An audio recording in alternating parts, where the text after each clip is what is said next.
Back to America right now. I'm Tom Basile. For more than a year, a majority of Americans polled don't believe President Joe Biden should run for re-election, including most Democrats. Polling data also shows that majorities believe the president lied about his involvement in his son Hunter's business dealings, and they also believe that he benefited financially from them. Majorities believe that Mr. Biden, who will be 86 at the end of his second term, is showing significant signs of both physical and cognitive decline. Even among black voters, normally stalwart supporters of an incumbent Democrat president, Joe Biden's approval rating has sunk between 20 and 40 points, depending on the survey. The scandal-plagued president is facing mounting evidence of participating in a multi-million-dollar pay-to-play scheme. He has fallen multiple times in public. He has repeatedly looked confused and described America, well, like this. America is a nation that can be defined in a single word. I was going to put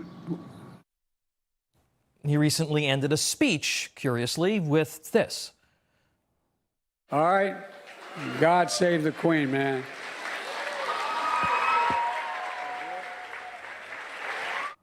And this week, he had an odd comment regarding Vladimir Putin.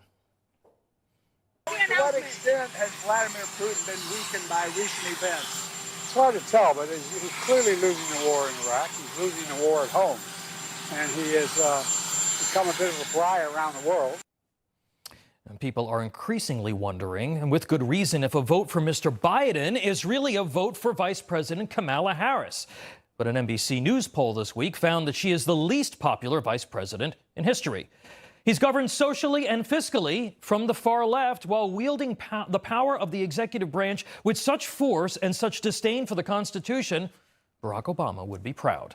Now, despite all of these negatives, the vaunted standard bearers of the Republican Party, filling the stage seemingly by the dozen for the 2024 primary, are all either losing to the president in national polls or just barely beating him in surveys.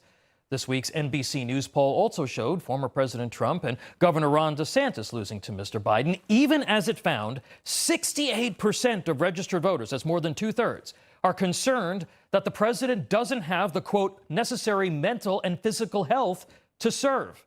That poll is one of dozens that fit a troubling pattern. Now, true, polling at this point is suspect for a range of reasons. And yes, a presidential campaign is not a national race, but 50 statewide elections. Here again, Republicans are struggling. Former President Trump, for instance, is down 9 points in recent polling in New Hampshire and Wisconsin, while only up by 1 in must-win Pennsylvania, well within the margin of error. How could all of this be? Well, the disjointed nature of the Republican message hurt the party tremendously in 2022, and it appears that it may be deja vu all over again in 2024. Mr. Trump wants another shot at the White House, but his negatives are still high with key demographic groups. Mr. DeSantis says he wants to make America Florida, but what does that mean exactly? Other candidates are just trying to get some traction. Speaker McCarthy is attempting to advance an agenda, but it's all just a political cacophony. Democrats, though, have another tack, not surprisingly.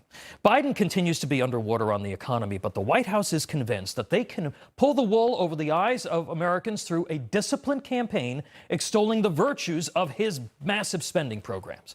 Mr. Biden is going to dole out billions of dollars to states and communities and interest groups over the next number of months in an effort to put lipstick on one of the biggest economic pigs in history. On the social front, CRT, ESG, DEI, they're all losing issues with the general public, along with the left's obsession with gender ideology. And that's why you're going to see Democrats largely stick to so-called abortion rights.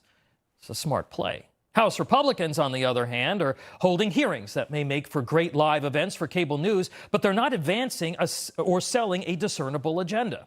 The Republican National Committee is busy blasting Biden, but isn't managing a message operation that is getting members of Congress, governors, and others singing the same simple tune.